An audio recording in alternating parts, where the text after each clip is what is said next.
విని అది దేవాసన దేశంలో ఉన్న అతని యొక్క సాక్ష్యాన్ని విని ఈమె వెళ్ళి యేసు యొక్క వస్త్రం చేతులు ముట్టుకున్నది. హల్లెలూయా. ఎప్పుడైతే ముట్టుకున్నదో ఆమె స్వస్థత కలిగెను. ఎప్పుడైతే ముట్టుకున్నదో ఆమె స్వస్థత కలిగెను. ఎందుకని అంత క్విక్ గా స్వస్థత జరిగిందంటే ఆమె 100% విశ్వాసము కలిగి ఉంది కాబట్టి వెంటనే స్వస్థత కలిగెను. స్వస్థత పొందుకునే వారు ఆశీర్వాదం పొందుకోవాలని అనుకునే వారు ఎలాంటి విశ్వాసం కలిగి ఉండాలంటే 100% వారు విశ్వాసము కలిగి ఉంటే నా దేవుడు చేయగలడు అన్న విశ్వాసము కలిగి ఉంటే వారు సంపూర్ణంగా ఆ యొక్క స్వస్థత కావచ్చు, ఆశీర్వాదం కావచ్చు పొందుకుంటారు. విశ్వాసం లేకుండా అవుతుందా కాదా, నేను వెళ్ళి ముట్టుకుంటాను అవుతుందా కాదా, 10%, 20%, 30%, 40% వారికి ఆ రీతిగా విశ్వాసం అంటే అక్కడ స్వస్థతలు జరగవు. 100% ఎలిజిబుల్ ఉందా, మీకు ఎలిజిబుల్ ఉంది. దేనికి? 100% విశ్వాసం కలిగి ఉంది కాబట్టి స్వస్థత కాబట్టి ఎలిజిబుల్ ఉంది కాబట్టి ముట్టుకున్న వెంటనే స్వస్థత చేకూర్చదు. అంత మాత్రమే కాకుండా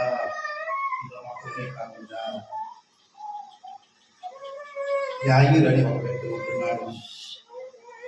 అతని కూతురు చిన్న కుమార్ భోగస్త్రీలో మరణం దగ్గరలోనే ఉంది. అంతగా ఆ అమ్మాయిలో ఆ వ్యాధి కలిగి ఉంది. అతను యేసయ్య దగ్గరకు వస్తూ ఉన్నాడు. వచ్చాడు, అతనితో కూడా చెప్పాడు ఇతను, అయ్యా మీరు ఎక్కడెక్కడ తిరుగుతూ ఉన్నారు, ఏమేమో వైద్యాలు చేస్తూ ఉన్నారు, వెళ్ళి యేసయ్య ఒకసారి కలువు అని చెప్పినప్పుడు యాయిరు వచ్చాడు. యాయిరు వచ్చేసి, అయ్యా నా కూతురు చాలా సిద్ధంగా ఉంది, అది బాగుపడి బ్రతుకున్నట్లు నీవు వచ్చి దాని మీద నీ చేతులు ఉంచవలని ఆయన నిలువల బతిమాలు పడగా ఆయన అతనితో కూడా వెళ్ళాను. వెళ్తూ ఉంటుండగా ఈ మధ్యన ఈ రక్తస్రావ రోగం వచ్చింది. ప్రభు దగ్గరికి వచ్చాడు ఈ యొక్క యాయిరు అనే వ్యక్తి. ఇద్దరు వెళ్తూ ఉంటారు. యేసు ప్రభు యాయిరు వెళ్తూ ఉన్నాడు. వెళ్తూ ఉండగా మధ్యన ఈ స్త్రీ వచ్చేసి యేసయ్యను ముట్టుకొని సంపూర్ణ స్వస్థత కలిగింది. అని ఈ స్త్రీని ఎందుకు ప్రభు మధ్యన అనుమతించాడు? ఈ స్త్రీని ప్రభు ఎందుకు మధ్యన అనుమతించాడంటే ఇతనిలో విశ్వాసం 100% పెంచుటకు. హల్లెలూయా. ఆంది వేళ వెళ్తూ ఉన్నారు శిష్యులతో కలిసి, యాయిరుతో కలిసి ప్రభు యాయిరింటికి వెళ్తూ ఉన్నాడు. మార్గ మధ్యంలో ఈ యొక్క స్త్రీ అడ్డు వచ్చి యేసయ్యను ముట్టుకొని సంపూర్ణ స్వస్థతను అందిస్తుంది. అతను ప్రభు అంటున్నాడు, నన్ను ఎవరు ముట్టుకున్నారు, నాలో ఉన్న మహిమ ప్రభావం వెళ్ళిపోయింది అన్నప్పుడు అది గుర్తించింది. నేను స్వస్థపరచబడ్డాన్ని గుర్తించి ప్రభు నేనే ముట్టుకున్నాను. అమ్మా నీ విశ్వాసం నీకు స్వస్థత. అమ్మా కుమారుడు నీ విశ్వాసం నేను స్వస్థపరచను, సమాధానం కలగము, నీ బాధ నివారణ నీకు స్వస్థత కలుగును కానీ ఆమెతో చెప్పేశాడు. ఆ మాటలు ఈ యొక్క యాయిరు హృదయంలో 100% దేవుడు యేసయ్య నా కుమార్తెను స్వస్థపరుస్తాడు అని విశ్వసించాడు. అయితే మార్గ మధ్యలో వెళ్తూ ఉంటుండగా సమాజం అందరూ పెట్టి యాయిరు ఇంటి దగ్గర నుంచి మనసులు వచ్చేసారు. అయ్యా నీ కుమార్తె చనిపోయింది, బోధకుడిని బాధపడ్డగా ఇంకా ఆయన వెళ్ళనివ్వండి, ఆయన పని ఆయన చేసుకునేవాడి అని చెప్పేసి ఇంటి దగ్గర నుంచి వచ్చిన వారు అంటున్నారు. అప్పట్లో ఏముంది యాయిరులో? సంపూర్ణమైన 100% విశ్వాసం ఉంది. నా కుమార్తెను యేసయ్య బ్రతికిస్తాడు అన్న సంపూర్ణ 100% విశ్వాసం ఉంది. కానీ అంత లోపలనే జరిగింది ఏంటి? నీ కూతురు చనిపోయిందని చెప్పుకొచ్చారు.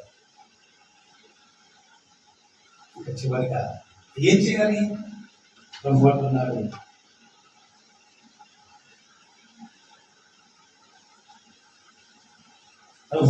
యేసు వారు చెప్పిన మాట లక్ష్య పెట్టక భయపడకము, నమ్మిక మాత్రం ఉంచుకొని సమాజ మందిర అధికారులతో చెప్పి పేతురు, యోహాను, యాకోబు సహోదరులను, యోహాను వారిని తప్ప మరి ఎవరిని ఆయన వెంబడి రాని యొక్క సమాజ మందిరపు అధికారి ఇంటికి వచ్చి వారు రొల్లుగా చాలా ఏడ్చుచు అక్కడ ఏడుస్తూ ఉన్నారు.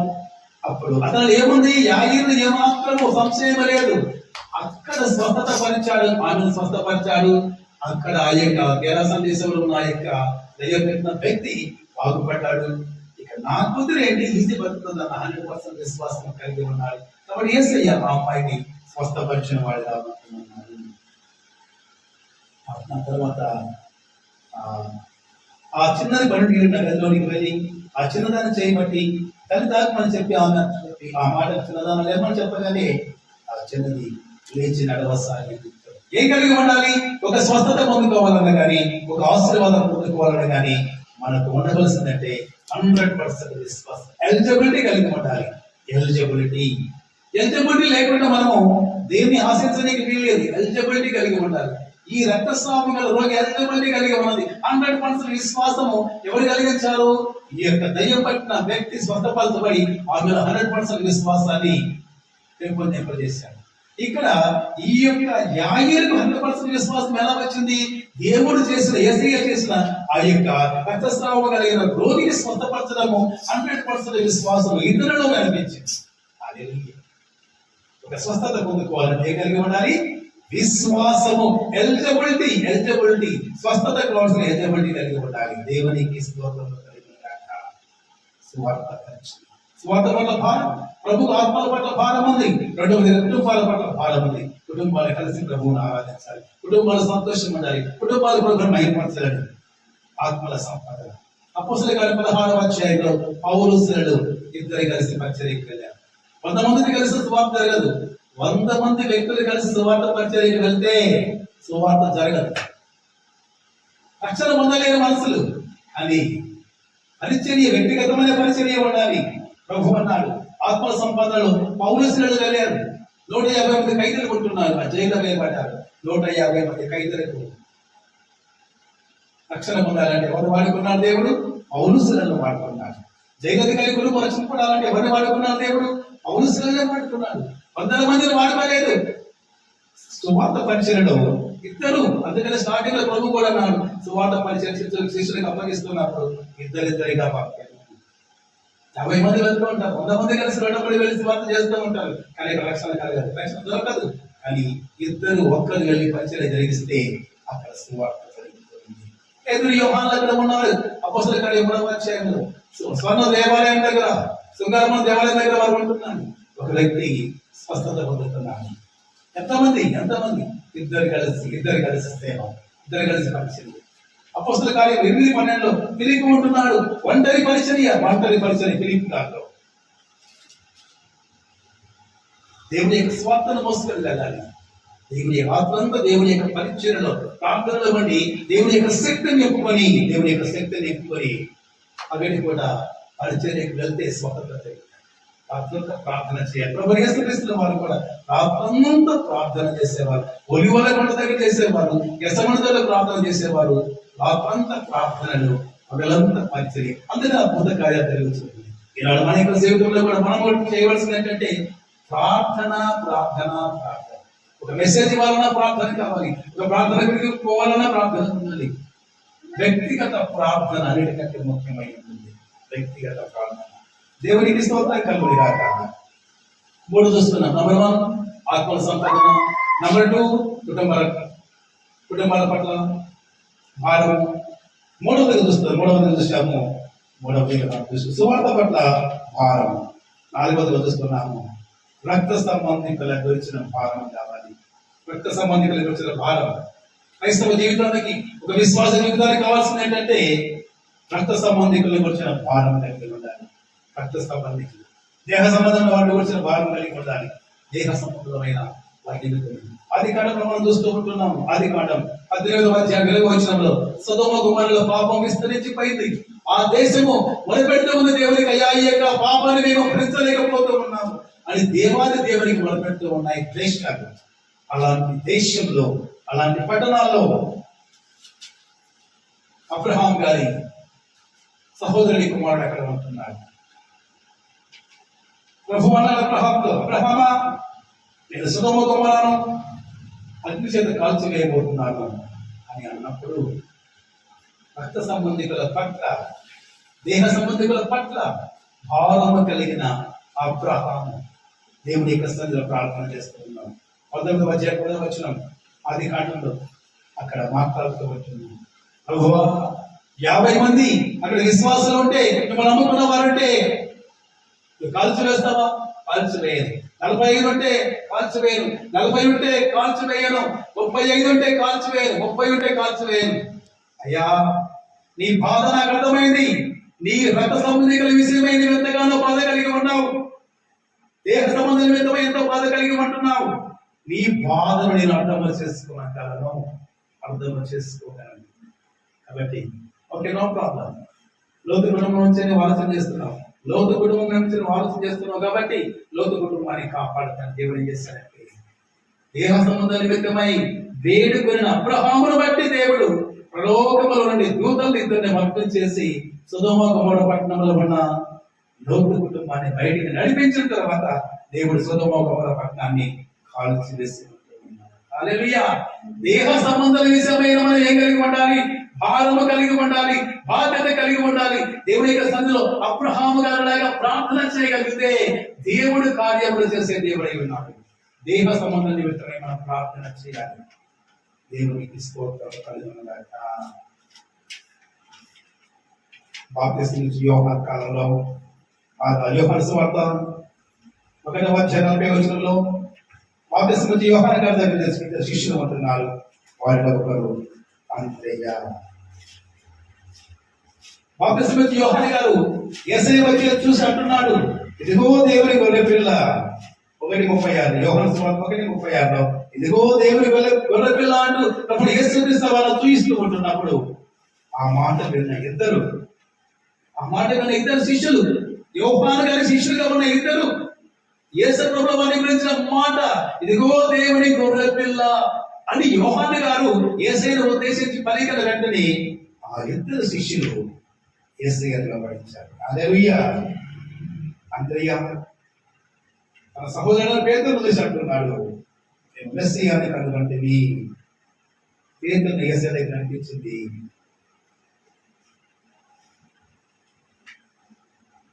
ఆ తర్వాత 12 మంది శిష్యులు చేర్చబడ్డారు. పేతురు అంటున్నాడు, అంద్రెయ మేము మెస్సీయాను కనుగొంటివి అని పేతురును యేసయ్య దగ్గర కనిపించలేకపోయామంటున్నారు. శిష్యులు 12 మంది శిష్యులు ఉంటున్నారు. ఆ 12 మంది శిష్యుల లిస్టులో మొదటి పేరు ఎవరుందంటే మొదటి పేరు పేతురు ఉంటున్నారు. ఆ తర్వాత పేతురును నడిపించిన అంద్రెయ ఏ స్థానం ఉన్నాడంటే 6వ స్థానం. నడిపించిన వాడు అంద్రెయ ఎక్కడ ఉన్నాడు? 6వ స్థానంలో. నడిపించబడ్డ పేతురు ఎక్కడ ఉన్నాడు? మొదటి స్థానంలో ఉన్నాడు. అక్కడ ఏమైనా భేదాలు వచ్చాయా? భేదాలు రాలేదు. ఎవరి డ్యూటీ వాళ్ళకి, ఎవరి పరిచర్య వాళ్ళంటూ ఉన్నారు. కానీ ఈనాడు మనం, నేను ముందు వచ్చాను, నేను ఉన్న సంఘంలో పునాదిని అంటూ ఎన్నెన్నో కథలు దేవునికి స్తోత్రం కలుగుతుంది. చాలా ఈనాడు మనం అనేకులను ప్రభు యొక్క సన్నిధికి నడిపించే వారంగా ఉండాలి. నాకు 5వదిగా ఏం చేస్తున్నామంటే ఉద్దేశం నంబర్ 1 ఆత్మల పట్ల భారం కలిగి ఉన్నాడు. నంబర్ 2 కుటుంబాల పట్ల భారం కలిగి ఉన్నాడు. నంబర్ 3 స్వార్థ పట్ల భారం కలిగి ఉన్నాడు. నంబర్ 4 దేహ సంబంధాలు, రక్త సంబంధిత విషయమై భారం కలిగి ఉన్నారు. ఈనాడు భారాలను ఇంకో భారం ఏంటంటే 5వ భారము క్రీస్తు స్వరూపంలోనికి మార్చబడుట. ఆయన పోలికలోనికి మార్చబడుతున్న కాక ఆయన పోలికలోనికి రావాలి. ఆయన భూమిలో స్వస్థత ఉంది. యోహాను సువార్త 9:6 ఆయన వస్త్రంలో స్వస్థత ఉంది. ఆయన ముట్టగానే స్వస్థత, ఆయన పిలవగానే చనిపోయిన వ్యక్తులు బతుకుతూ ఉంటున్నారు. ప్రార్థనలో, వ్యక్తిగత ప్రార్థనలో మనం గడిపితే ఆత్మను పొందుకొని ఆత్మ కృపా వరములతో మనము ఈ లోకంలో ప్రభు యొక్క పరిచర్య చేయడానికి దేవుడు కృప చూపే వాడిగా ఉన్నాడు. దేవునికి స్తోత్రం కలుగునుగాక. అపోస్తలుల కార్యములు 8వ అధ్యాయము 5వ వచనం చూస్తే ఫిలిప్పు సమరయ పట్టణంలో స్వార్థ ప్రకటిస్తూ ఉండగా జన సమూహములు విని అతను చెప్పిన మాట ఏంటో విశ్వాసం వచ్చి, ఎంత విశ్వాసం అంట, 100% విశ్వాసం ఉంటేనే స్వస్థతలు జరుగుతాయి. ఇలా అనేక మంది అంటారు ప్రార్థన చేయండి అయ్యా, ప్రార్థన చేయండి ఆయన. ఎంత శక్తి గల పాస్టర్ గారైనను, ఎంత ఆత్మనిర్భర కలిగిన పాస్టర్ గారైనను ప్రార్థన చేసే కొన్ని కార్యాలు జరగవు. కారణం ఏంటంటే రిసీవ్ చేసుకునే వాళ్ళు ఏం లేదంట, 100% విశ్వాసం లేదు. రిసీవ్ చేసుకునగలిగే వాళ్ళు 100% విశ్వాసము లేక స్వస్థతలు జరగటం లేదు. శక్తి కలిగిన పాస్టర్సే, అనుభవం కలిగిన పాస్టర్సే, దేవుడితో కనెక్టివిటీ కలిగిన పాస్టర్సే, కానీ స్వస్థతలు ప్రజలు కలగకపోవడానికి కారణం ఏంటంటే స్వస్థతలు పొందుకోవడానికి వారిలో సరైన విశ్వాసము లేక, ఎలిజిబిలిటీ లేక స్వస్థతలు పొందలేకపోతూ ఉంటున్నారు. ఫిలిప్పు దేవుని యొక్క స్వారీకునిగా మార్చబడ్డాడు కాబట్టి ఆయన పరిచర్య చేస్తూ ఉండగా ఆ ప్రాంతమంతా కదిలించబడి అనేకులు మార్చబడి ఉంటున్నారు. అనేక మంది పురుషులు బాప్తిసం పొందిన వారు ఉంటున్నారు. ఆర్థిక శాఖ మంత్రి ప్రయాణమే వెళ్తూ ఉండగా అతనికి వాక్యం ప్రకటించగా అతను మానవ మనసు పొంది అప్పటికప్పుడే బాప్తిసం పొందిన వాడిగా ఉంటున్నాడు. ఎందుకని బాప్తిసం పొందడానికి, ప్రభువుని అంగీకరించడానికి అతను 100% విశ్వాసం కలిగి ఉన్నాడు. కాబట్టి అతను అప్పటికప్పుడే వాక్యం మీద వెంటనే ప్రభువుని విశ్వాసం ఉంచి మారు మనసు పొంది బాప్తిసం పొందిన వారిగా ఉంటున్నాడు. హల్లెలూయా, దేవునికి స్తోత్రం కలిగిన క్రీస్తు స్వారీకునికి మార్చబడ్డారు. పౌలుసులని క్రీస్తు స్వారీకునికి మార్చబడ్డారు. కాబట్టి అది కొడుతూ ఉన్నాను, కాళ్ళకు బండ వేసినాను, బట్టలు చిరిగిపోయి ఉన్నాను, రక్తాలు కాలుతూ ఉన్నాను, ఆకలితో దాహంతో అలమటిస్తూ ఉన్నాను. దేవుని యొక్క పరిచర్య విషయంలో గురి కలిగి ఉన్నారు. ఆత్మల పట్ల భారణ కలిగిన వారు జైలు కూడా ప్రభుని మహిమపరుస్తూ ఉన్నారు, ఆరాధిస్తూ ఉంటున్నారు. ఆరాధనకు ప్రభు స్పందించి పరిశుద్ధాత్మ పంపగా ఆ జైలు గోడలు కంపించినది, డోర్స్ ఓపెన్ అయిపోయాయి, విండోస్ ఓపెన్ అయిపోయి భూమి కంపింపగా అసలు అందరూ భయపడ్డారు. శక్తి కలిగిన పరిశుద్ధాత్మ వారి మధ్య దిగుతున్నారు. 150 మంది ఖైదీలు జైలు ఖైదీలు మార్చబడ్డారు. దేవునికి స్తోత్రం. క్రీస్తు స్వారీకునికి మార్చబడుగాక, ఆత్మ పట్ల భారం కలిగి ఉంటుందిగాక, రక్త సంబంధికుల పట్ల మనం భారం కలిగి ఉందముగాక, కుటుంబాల పట్ల భారం కలిగి ఉందముగాక, ఆత్మల పట్ల భారం, ఆత్మల పట్ల పరలోకం వెళ్తానే మనం అడిగేది ప్రభు, పరలోకం వెళ్తానే మనం అడిగేది ప్రభు ఒకటి, ఎన్ని ఆత్మలకు దగ్గరికి వచ్చావు కుమారుడా, కుమారుడు అంటాడు. ఏం సంపాదించావు, ఎలా జీవించావు, ఎలా నీ లైఫ్ ఎంజాయ్ చేసుకుంటూ వచ్చావు, నీ లైఫ్ అంటూ ప్రభు అడిగారు. ఎన్ని ఆత్మలతో నా దగ్గరతో వచ్చారు. సిద్ధమా? ఏనాడైనా మనం వెళ్తామో మనకు తెలియదు, ఎప్పుడు వెళ్తామో తెలియదు. వెళ్ళే అంతలోనే మన యొక్క పరిచర్యలో అనేకులు బలపరిచే వారిగా ఉండాలి. అనేకులు బలపరచుకోవాలి. ఈ స్వస్థత పొందిన వ్యక్తి మౌనంగా ఉన్నాడా? లేడు. రక్షింపబడ్డ నీవు మౌనంగా ఉన్నావా? ఉన్నావు. కానీ అతను లేడు. తన ఇంటికి వెళ్ళాడు, ఇంట్లో చెప్పాడు, ఇంట్లో వాళ్ళు మారుమనసు పొందుకున్నారు, ప్రభుని మహిమపరిచారు. ఊర్లోకి వెళ్ళాడు, ఊర్లో వాళ్ళు మారుమనసు పొందారు. లేకపోతే ప్రాంతం వెళ్ళాడు, 10 పట్టణాలకు సువార్త ప్రకటించాడు. ఆ తర్వాత యాయింటికి వెళ్ళాడు, నీ కూతురు బాగాలేదు కదా, వెళ్ళి ప్రభు దగ్గరికి వెళ్ళన్నాడు. రక్తస్వామి ప్రభు దగ్గరికి వెళ్ళాడు, నువ్వు వెళ్ళక్క అన్నాడు. ఆమె పంపాడు, ఊరుకున్నాడా? లేదు. ఈనాడు నీవు నేను ఊరుకుంటూ ఉన్నాం. సువార్త పరిచర్య భారం లేదు, బాధ్యత లేదు. ఏదో పేరు అక్క, నువ్వు భక్తి పొందాలి అక్క అంటే అయిపోయా, ఆమెను మెచ్చిన వాళ్ళే లేదు. సంఘానికి చెడపుడుగా ఉన్నా, చెడపుడుగా అయిన వాళ్ళని అక్క నువ్వు అక్క అంటే ఆమె సంఘంలో పెద్ద చెడపుడుగా మారిపోతుంది. పాస్టర్ గారికి ఆయనే పిడికి లాగడానికి, నేను బట్టి సంఘం నడుస్తుంది, నేను లేకపోతే సంఘం. ఇవన్నీ జరుగుతూనే ఉంటాయి. దేన్ని బట్టి భారమైన జీవితాలు, ఆత్మ పట్ల భారమైన జీవితాలు ఎన్నో. నువ్వక్క అంటే నువ్వు అన్నా అంటే ఇంకా అయిపోయా. నన్ను కాబట్టి ఈ మాట అన్నారు అని చెప్పేసి ఇది సువార్తకు వ్యతిరేకమా, దేవునికి వ్యతిరేకమా, సంఘానికి మంచా, దేవునికి మంచా అని చెప్పేసి ఆలోచన చేయాలి. మనం ఏం ఆలోచన చేస్తాము? నన్ను కాబట్టి పిలిచారు కదా, అదే బయటకు పోయిన తర్వాత ఏమంటారు, ఏమక్క అని సంఘం వచ్చేటప్పుడు నా దగ్గర ఒక వ్యక్తి పనిచేస్తూ ఉన్నాడు. నా దగ్గర వ్యక్తి పనిచేస్తూ ఉంటున్నప్పుడు సేవకులు వస్తారు, మామూలుగా విశ్వాసం వస్తారు, కూర్చోమంటారు, వాళ్ళు మాట్లాడుతూ ఉంటారు, బాగానే మాట్లాడతారు. నేను రోజుగా ఉంటాను, నేను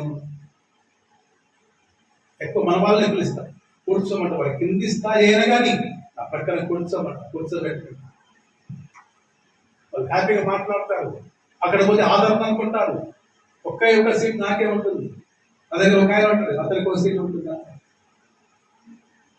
వాళ్ళకి చేసేస్తా, ఒక 5 చైర్లు ఉంటారు, అంటారు కూర్చోనంట, వాక్యం డిస్కస్ చేసుకుంటాం.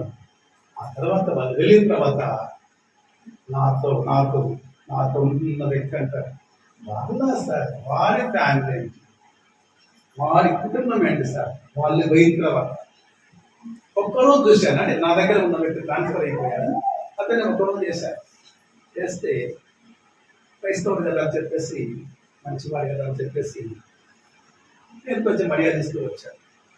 ఎవరైనా వచ్చిపోయారనుకో, వచ్చినప్పుడు దాంట్లో కూర్చుందామని చేసి కూర్చోమని చెప్తాడు. అతని పోగానే అతని మీద కామెంట్స్. ఒక్కరోజు చూశాను, ఎవరైనా మన వాళ్ళు వస్తాయి. ఒక్కరోజు చూశాను, 2 రోజులు చూశాను, 3వ రోజు సమయాన్ని తెలుసా, వాళ్ళ వైపు ఏలు పెట్టి చూపిస్తున్నారు. ఇది సరిగ్గా ఉందా అన్న, ఇది సరిగ్గా ఉంటే వాళ్ళ గురించి మనం మాట్లాడాలి. ఇది సరిగ్గా ఉందా అన్న, ఆ మాటతో కట్టి ఇంకా మరలా ఎప్పుడు నా దగ్గర వేరే వారి ప్రస్తావన అంటే అదే నేను లోకరీతిగా ఉండి అలానా ఏంటి విషయం చెప్పని మొత్తం నేను లాగు ఏం చేస్తుండే, ఈడు మనోడే కదా అని చెప్పేసి ఎంతమందికి లేనిపోయిన వాళ్ళందరికీ కూడా చెప్తుంది. కానీ ఒకే మాటలే కనిపిస్తారు, ఒకే మాట, నువ్వు నీది వాళ్ళకంటే నువ్వు గొప్పగా ఉన్నావు, నీ కుటుంబం బాగుందా, నువ్వు బాగున్నావు అనేసరికి కొన్ని దినాలకు ఎక్కడ పోయాడు, పోలీస్ స్టేషన్ దాకా కేసు పోయింది, ఇంట్లో కేసు. ఒక వ్యక్తి గురించి 10 మంది మనం ప్రచారం చేస్తే ఎక్కడ పోతుందో మన కేసు, ఎక్కడ పోవాలో అక్కడ ఆయన పంచబడుతుంది, ప్రకటింపబడుతుంది అంతే. అది ఎలా ఉండాలంటే జాగ్రత్త కలిగిన వారంగా ఉండాలి. నన్ను కాబట్టి పిలిచింది అక్క అన్నాడు, నువ్వు గొప్ప ప్రార్థన పడాలి అన్నా అన్నాడు కాబట్టి ఈ అన్నయ్యకి సపోర్ట్ చేస్తాను అంటారు. ఏది నీ సపోర్ట్ ఇవాళ అంటారు, రేపు పోతేనే అంటారు. ఓకే, దేవునికి స్తోత్రం కలుగును గాక. 5 చూసుకున్నాము. 6వ చూడబోతున్నాం. 6వది, శత్రువులను ప్రేమించే వారంగా ఉండాలి. శత్రువులను మనం ప్రేమించే వారంగా ఉండాలి. శత్రువులు మనకంటూ శత్రువులు, మన కళ్ళు 2, కానీ మనం 2 కళ్ళతో చూస్తూ ఉన్నాం, కానీ మనలను 1000 కళ్ళు చూస్తూ ఉన్నాం. ఎంత కేర్ఫుల్ అంటే అంత కేర్ఫుల్ ఉండాలి, అంత జాగ్రత్తగా ఉండాలి. మనం 2 కళ్ళతో చూస్తున్నాం ఇక్కడిక్కడే, కానీ మనలో కొన్ని వేల కన్నుల మనల్ని గమనిస్తూ ఉంటున్నాయి. దేవునికి స్తోత్రాలు కలుగును గాక. ఈ శత్రువులను ప్రేమించడంటారు. మత్తయి సువార్త 5వ అధ్యాయం 43వ వచనం ప్రకారం ఈ శత్రువులను ప్రేమించుడి. మత్తయి సువార్త 5వ అధ్యాయం 40 చక్కని మాట ఒకటి రాయబడింది.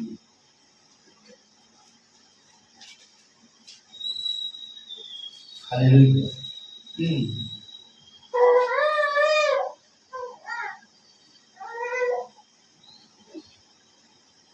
ఓకే, 44వ వచనంలో నేను మీకు చెప్పినది ఏమనగా, మీరు పరలోకమందున్న మీ తండ్రికి కుమారుడై ఉన్నట్లు, చూడండి, ఈ శత్రువులను ప్రేమించుడి.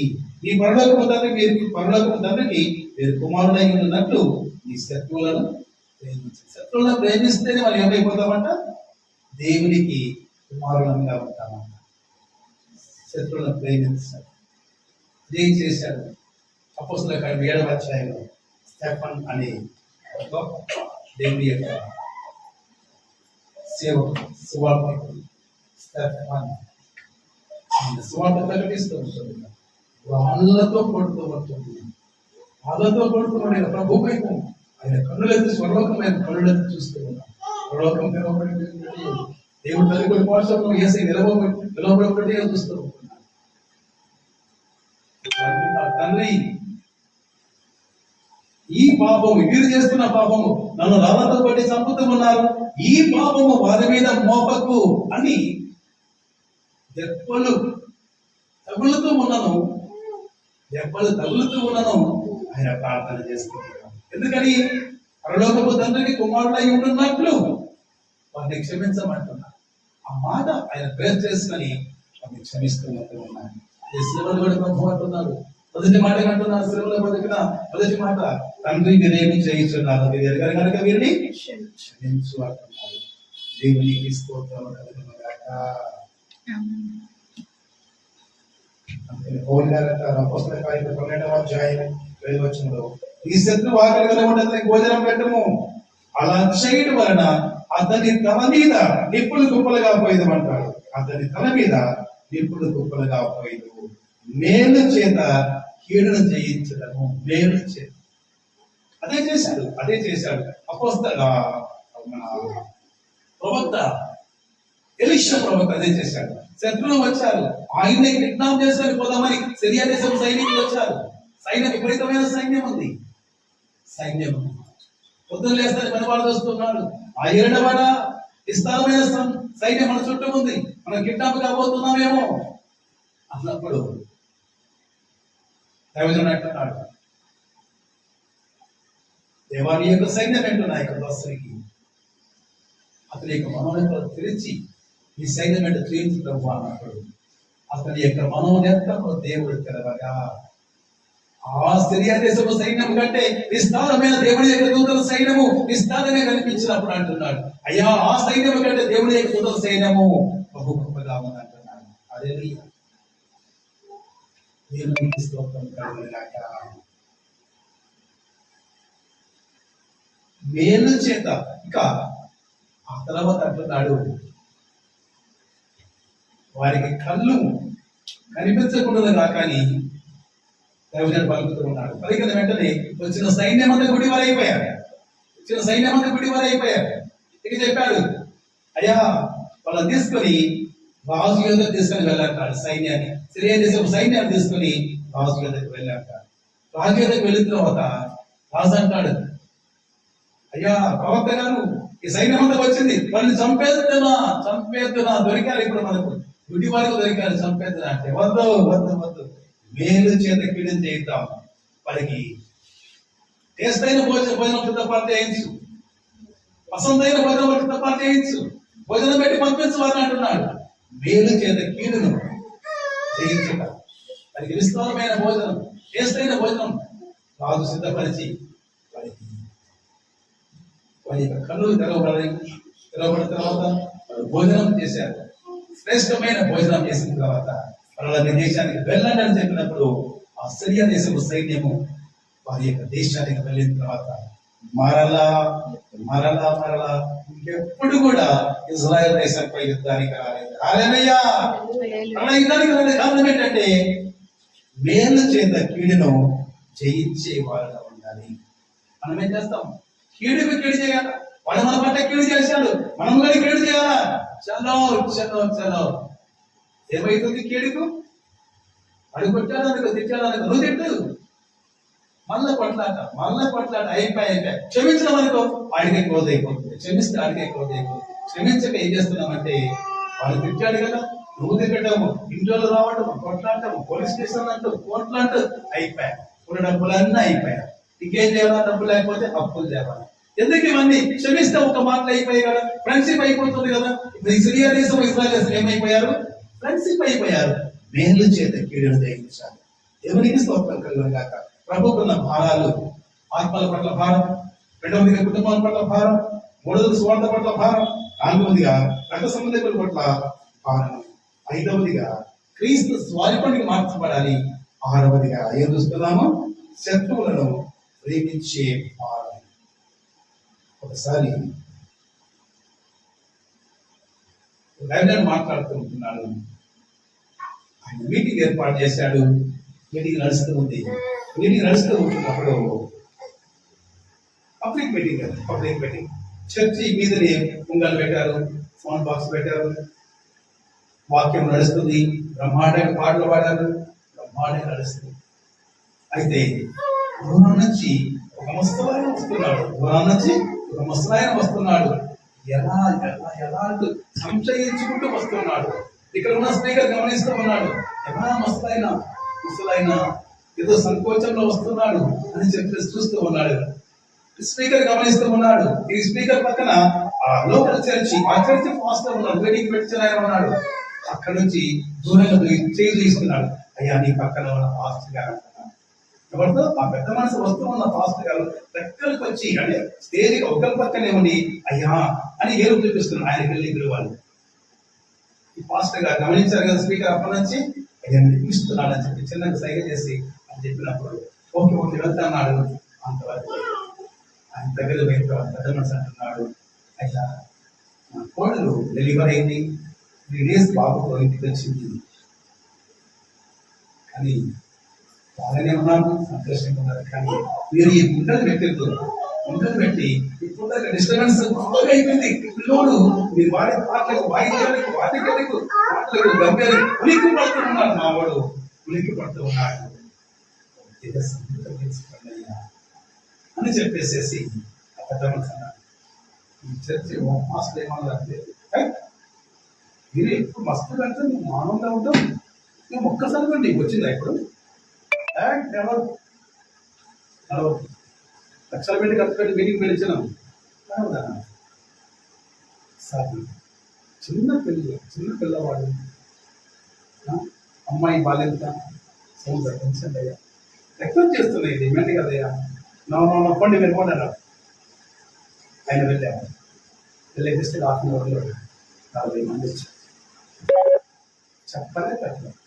పైకి ఎక్కడు, ఉండలాగాడు, ఇరగొట్టుడు ఇక్కడ తెలిసారు. అప్పటిదాకా పెద్ద మనిషి పంతులని ఊరంతా పంతులు పేరు పెట్టి తీసుకున్నాను కదా అని చెప్పేసి పిలిచి ఇంకొక్కసారి నువ్వు పుంగలు కానీ మైకులు కానీ పెట్టావో బాగుంది చెప్పి వాళ్ళని చెప్పారు అని చెప్పారు. ఒక్క బ్రేక్ఫాస్ట్ చేశారు. డిమాండ్ కదయ్యా, బ్రేక్ఫాస్ట్ అయ్యా అది వినాలి కదా. కామన్ సెన్స్ ఉండాలి, కామన్ సెన్స్ ఉండాలి. కామన్ సెన్స్ సేవకి సేవ ఒక్కటే కాదు, కామన్ సెన్స్ అన్ని గమనించాలి. శత్రు విషయం ఎలా ఉండాలి? శత్రులు ప్రేమించే వారమై ఉండాలి. అతను వచ్చి ప్రేమ చెప్పే వారమై ఉండాలి. అలాగండి నాకు తగ్గిస్తాను అంటే కొద్దిగా అట్లా ఓ నా మాట బ్యాండ్ ఇచ్చాడు కదా, ఇప్పుడు వచ్చినా కానీ ఆయన చూసుకుంటా అనుకుంది. ఈ కారణం ఏంటి? శత్రువులు ప్రేమించే వారిగా ఉంటారు. వీళ్ళు వాళ్ళు ప్రేమించే వారిగా ఉన్నారు. మాకేంటి మాకు ఏముంది, మాకు కూడా వాక్స్పడ్డట్లేదు, మా దగ్గర ఇవి అంటే ఏమన్నా ఒక్క మాట మాట్లాడు, బయటకు వస్తుంది వచ్చి మాట్లాడితే తమ్మట గట్టిగా మాట్లాడలేదు. తెలుస్తుండాలి. ఏం తెలుస్తుండాలి? ఇవి మనకున్న ఆర్టికల్లో ఇన్ఫర్మేషన్ మనకు తెలుస్తూ ఉండాలి. తెలుస్తున్నప్పుడు మనం మాట్లాడలేకపోతే తెలియకుండా మనం మౌనంగా ఉండాలి. ఓకే అండి, ఓకే దేవుడికి స్తోత్రం కాక. చదువుకున్న పాఠ్యభాగంలో ఇది నాకు సందేశం కాదు, ఆ యొక్క చిన్న సందేశం ఒక్క ఆత్మనివేతమై ప్రభు అంతవరకు వచ్చాడు. ఒక్క ఆత్మనివేతమై అతని స్వతపరిచాడు, అతని కుటుంబానికి వెలుగునిచ్చాడు. వెలుగుని కుటుంబంతో కలిసి ఉంటాను. ఆ తర్వాత సువార్త పట్ల భావన కలిగిన వాడుగా అతను వెళ్ళారు. అనేక ప్రాంతాల్లో అనేకులకు స్వస్థత మార్గం ఈ రీతి గురించి వెళ్ళండి అని చెప్పేసి యేసయ్యను పరిచయం చేశాడు. దేవునికి స్తోత్రం కలుగును గాక. రక్త సంబంధం ఇట్లా భారం కలిగిన వారంగా ఉన్నాం. ఈనాడు నీకు నేను మనంతో ఏకైక ఉండాలంటే మన వారి రక్షణ నిమిత్తమై మనము భారం కలిగిన వారంగా ఉండాలి. క్రీస్తు స్వారీకుడికి మార్చబడ్డప్పుడు దేవుడు అనేక కార్యాలు జరిగిస్తాడు. క్రీస్తు స్వారీకుడికి మార్చబడాలి. 100% విశ్వాసం కలిగిన వారికే మనం ఏం చేయాలి? స్వస్థత కొరకు ప్రార్థన చేస్తే కార్యాలు జరుగుతాయి. అంతంత విశ్వాసం పెట్టుకున్న వాళ్ళకు మనం వెళ్ళి ప్రార్థన చేస్తే ఏ జరుగుతుంది? జరగవు. ఎలిజిబిలిటీ కావాలి. దేవునికి స్తోత్రం కలిగిన గాక. చివరిలో చూసుకుంటున్నాం, మనం శత్రువులను ప్రేమించే వాళ్ళు కలిగిన శత్రువులు ఎన్నో శత్రువులు మన చుట్టూ శత్రువులు ఎవరు కానీ మనం జీవించలేదు. ఎలా జయించాలి? మనము ఓన్లీ వాక్యం ద్వారా తప్పితే వేరే విధంగా స్వాతాను మనం జయించలేదు. వాక్యం ఒకసారి ఒక అబ్బాయి అన్నాడు, అబ్బాయి దగ్గర ఉదయం తీసుకుని వచ్చారు. పాస్టర్ గారి లేదు. అసలు లేకపోయేసరికి ఆశ్రమం ఉందంటే ఆశ్రమం గారు లేరన్నారు. అయితే అయితే ఎలా మరి ఎప్పుడు వస్తారో తెలియదు. వెళ్తాం పదా అని చెప్పేసి దయ్యం పట్టిన అమ్మాయిని తీసుకొని వెళ్తుండగా ఇద్దరు ముందు వచ్చారు. ప్రార్థన చేయించుకొని దయ్యాన్ని విధించుకొని వెళ్తామంటున్నారు. అయితే అంతలో వాళ్ళలో ఒక అక్కను ఉన్నాడు. పాస్టర్ లేడు, పాస్టర్ లేదు. పాస్టర్ తమ్ముడు వాడు చిన్నోడు ఉంది కదా, 12 13 వాడు చేస్తే కాదా ప్రార్థన, దయ్యం పోదా అన్నప్పుడు దయ్యం కలిగించుకున్నట్టు ఏమంటుంది, వీళ్ళతో ఏమవుతుంది, వీళ్ళన్న పాస్టర్ ఉంటే వినిపిస్తుందేమో, వాళ్ళ ఆశ్రమం ఉంటే వినిపిస్తుందేమో, కానీ వీళ్ళతో మీరు బచ్చగలన్నప్పుడు ఆ అబ్బాయి అంటున్నారు, ఏ సతన పోరాబో బచ్చగా నీదేమైతే రాంటుంది. అలాగా చెప్పేసి మార్కు సువార్త 16వ అధ్యాయం 5వ వచనం, నమ్మి బాప్తిసం పొందిన వారి వలన ఈ సూచకులు కనబడను, నా నామమున దయ్యములలో వెళ్ళగొట్టుకోదు అని మాట ఉంది. ఒరే నీకు ఈ వాక్యం గుర్తుందా, ఒరే నీకు ఈ వాక్యం గుర్తుందా, నేను పోతా నన్ను పంపిరా అంటుంది. నేను పోతా నన్ను పంపిరా కాబట్టి వాక్యం ఎక్కడ వర్క్ చేస్తుంది, వాక్యం ఉండాలి. వెళ్ళిపో అనేసరికి అదేం వెళ్ళిపోయింది. చిన్నవాడు 12 13 ఏళ్ళ వాడు వాక్యము వాక్యము వాక్యము వర్క్ చేస్తున్నట్టు దేవునికి వాక్య ప్రయోగంలో మొదలు చేసుకుందాం. ఆ వాక్యమే కార్యం జరుగుతుంది. ఆయన వాక్కును పంపి వారిని స్వస్థపరిచాడు. వాక్కును పంపి స్వస్థపరిచాడు. దేవునికి స్తోత్రం కలుగును గాక. మనకు అంశంలో భారము బాధ్యత, భారము కలిగి ఉండాలి, బాధ్యత కలిగి ఉండాలి. ఆత్మల పట్ల భారం, కుటుంబం పట్ల భారము, స్వార్థ పట్ల భారము, దేహ సంబంధమైన భారము, అలాగే స్వార్థానికి మార్చబడ్డ, అలాగే శత్రువులను ప్రేమించే వారిని ఎప్పుడైతే ఆరోగ్యంగా ఉంటామో మన ప్రజలను నమ్మకం పెడతాము.